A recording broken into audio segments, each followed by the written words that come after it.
Good morning. It's Jason here. Nice to see you guys. And Bubby. Bubby's the cat here at the Beekman farm is here with me to hug me, and I will hug him back and call him George. That was part of the Looney Tune cartoon. Um, Looney Tunes, huh? Isn't that an interesting word? Especially for somebody who's working on mastering mental illness. Um, yeah, I wanted to talk a little bit about um, med compliance, mostly with bipolar people. From what I've found, and I'm part bipolar as well. I'm part bipolar and amongst other things. So with schizoaffective disorder, you just are. It's kind of a worst case scenario, which is great. That for myself, as a worst case scenario, I'm doing as well as I am, because then that means that there's hope for anybody out there. So I'm very thankful for that. Actually, I feel almost blessed that I've been encumbered by this condition, sadly, for 38 years. I wish it wasn't that long, but you know what? If I can feel as good as I do right now, it was worth every moment, wasn't it, Bubby? So anyways, I was talking about bipolar disorder, and I know quite a few people that actually have bipolar disorder, and I noticed that they tend not to be as med compliant as other people. I guess that's, and I want to be careful not to overgeneralize here, because I guess I don't have a lot of other people in my life, like schizophrenic people, or well, that's basically it. Bipolar, schizophrenic, or depressed. There are people in my life that have been depressed. I guess it's more rare, a little more rare, thank goodness, to be schizophrenic or to be schizoaffective disorder, which is what I have, which is a combination of both of those two disorders. So my point is that people in my life who tend to be bipolar, or they were diagnosed as bipolar, they also tend to kind of steer away from taking their medications. What happens is they hit something called hypomania, and hypomania makes you drive fast, it makes you hypersexual, and it makes you spend lots of money. What it basically does is it takes away all consequences in your head.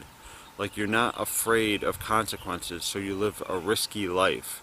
Meanwhile, you feel really good. But think about it. If you don't feel consequences and you're suddenly feeling really good, isn't that going to be incredibly confusing to a person that has to take medications and they have to think for a moment? And I'm using myself as an example here because this is what's happened to me at many times in the past. Although I've stayed med compliant, that's been a secret to my success in some ways.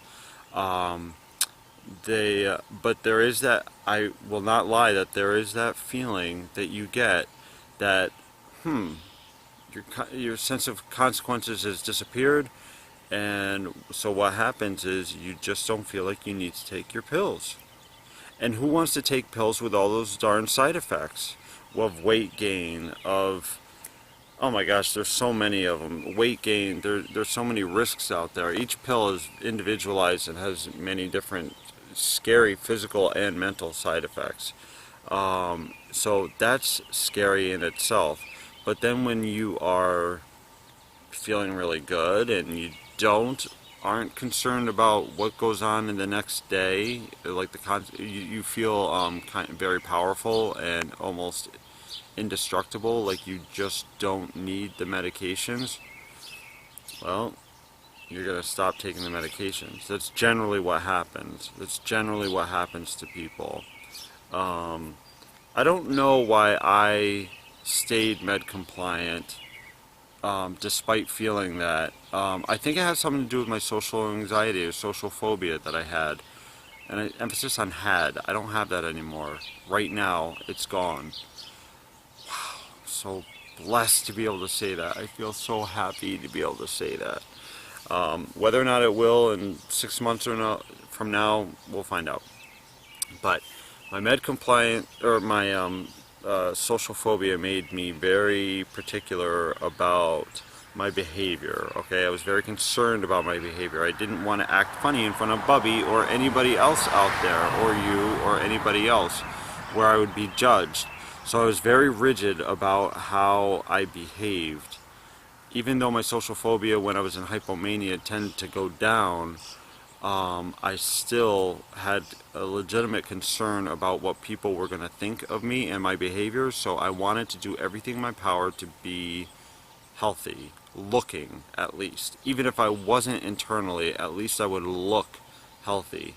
So as a result, I I worked really hard and became very skilled at covering up my illness to pass as normal, quote unquote normal, whatever normal is.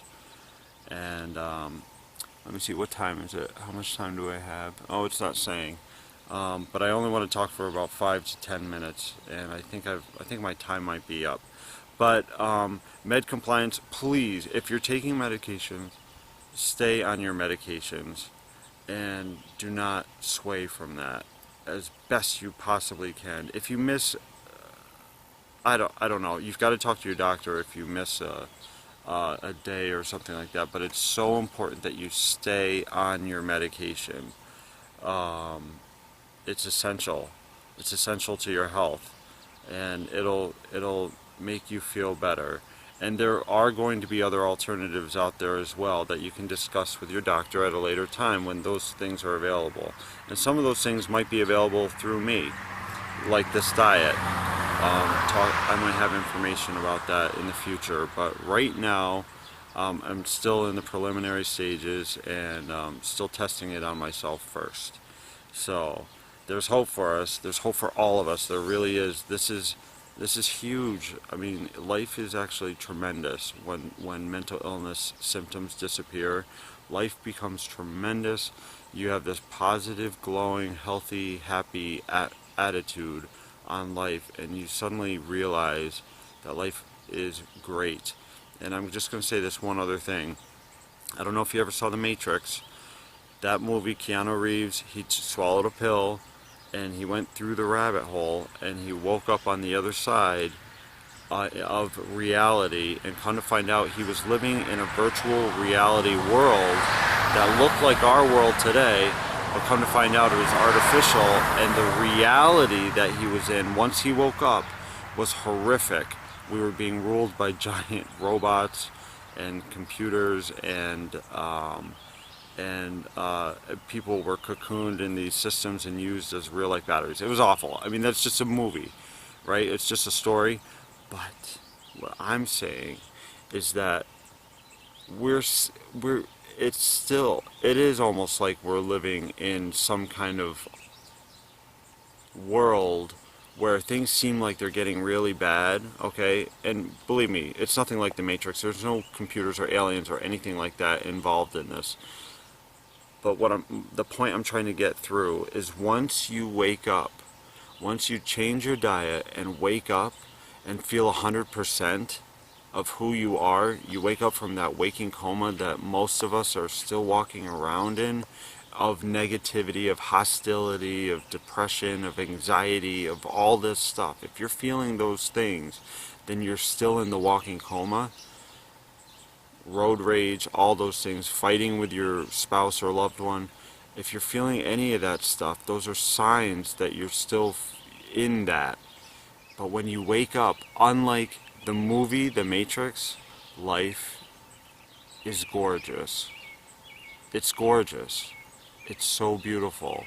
It's perfect. It's wonderful. You'll love every moment of it. It's worth it. I'm gonna leave it at that. Okay, say bye, Bubby.